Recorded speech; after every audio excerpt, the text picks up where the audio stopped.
তাহলে বিএনপি কত তৎপর,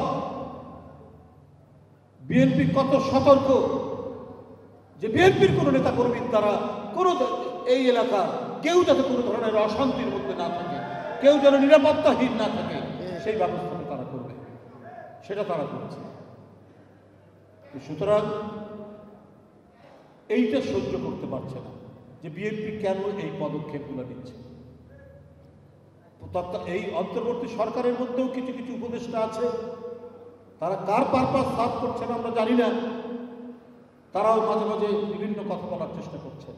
কিন্তু আমরা যে 3000-এর বেশি নেতাকর্মীকে অনৈতিক কর্মকাণ্ডে লিপ্ত থাকার অভিযোগে বহিষ্কার করা হয়েছে, কারো সদস্যপদ স্থগিত করা হয়েছে, শোকজ করা হচ্ছে প্রতিদিন প্রতিনিয়ত, এবং যুবদল, স্বেচ্ছাসেবক দল, ছাত্র দলের কেউ যদি কোনো ধরনের অনাচারের সাথে, অসৎ কর্মকাণ্ডের সাথে লিপ্ত থাকে, তার বিরুদ্ধে ক্রমাগত আপনার ব্যবস্থা নেওয়া হচ্ছে, বহিষ্কার, অব্যাহতি, পদ স্থগিত, শোকজ ক্রমাগত করা হচ্ছে।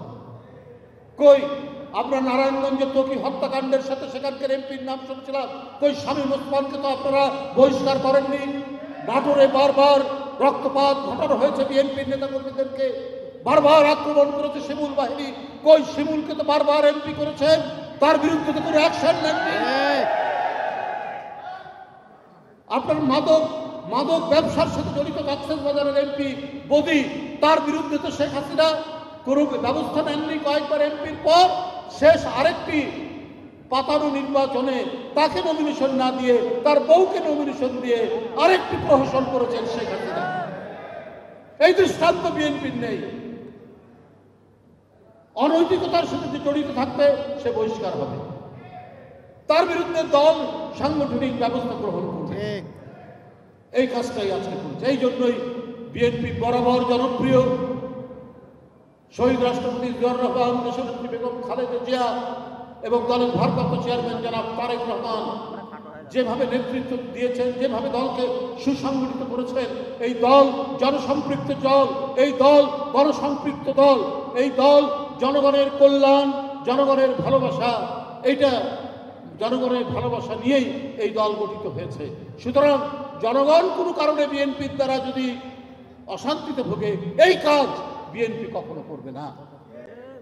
আজকে নানাভাবে, নানা কৌশলে, নানা বিভ্রান্তি তৈরি করার জন্য নানা কথা বলা হচ্ছে।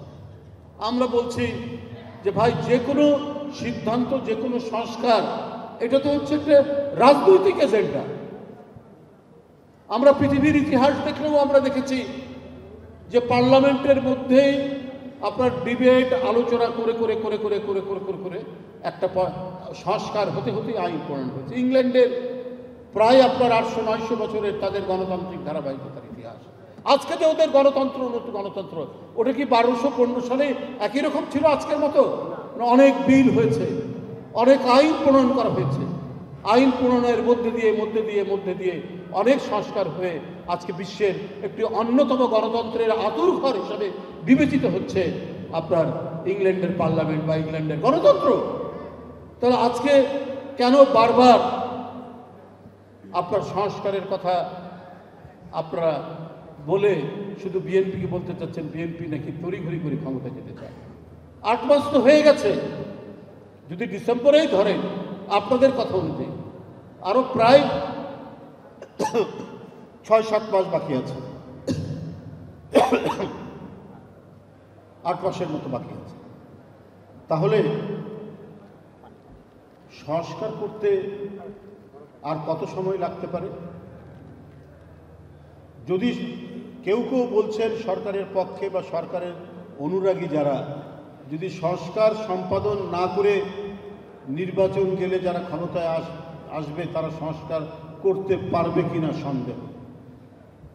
বাহ, সংস্কার তো একটা পলিটিক্যাল উইল, সংস্কার তো একটা রাজনৈতিক অঙ্গীকার। সে যদি একটা অঙ্গীকার করে তাহলে সেটা করবে না কেন? আর আপনি সংস্কারের প্রস্তাব দিয়ে যে দল নির্বাচিত হবে তাকেই তো ওটা আইনীকরণ করতে হবে, পার্লামেন্টে তো ওটা পাস করতে হবে। তাহলে এই ধরনের ধোঁয়াশা তৈরি করে, এই ধরনের বিভ্রান্তি তৈরি করে কার উপকার হচ্ছে? কার লাভবান হচ্ছে?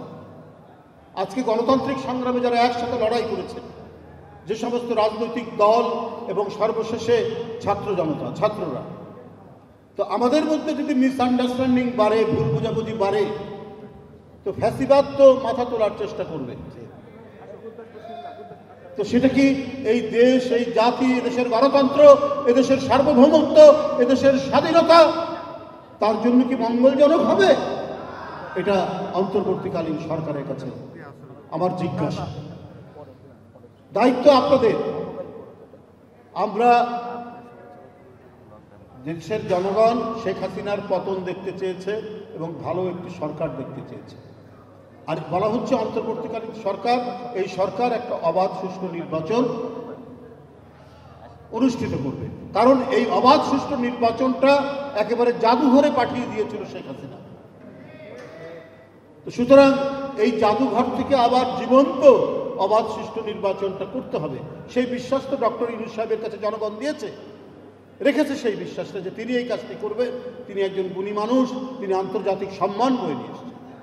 কিন্তু যদি বৈপরীত্য থাকে, যদি দোদুল্যমানতা থাকে, পেন্ডুলামের মতো দুলতে থাকেন, যে ডিসেম্বর না জুন, ডিসেম্বর না মার্চ, তাহলে এইটা একটা পলিটিক্যাল একটা কি বলে ডিটারমিনেশন, একটি সরকারের তার যে দৃঢ় সংকল্প এবং অঙ্গীকার, যেটার উপর জনগণের আস্থা বাড়ে, সেইটা অনেকটা দুর্বল হয়ে যাবে।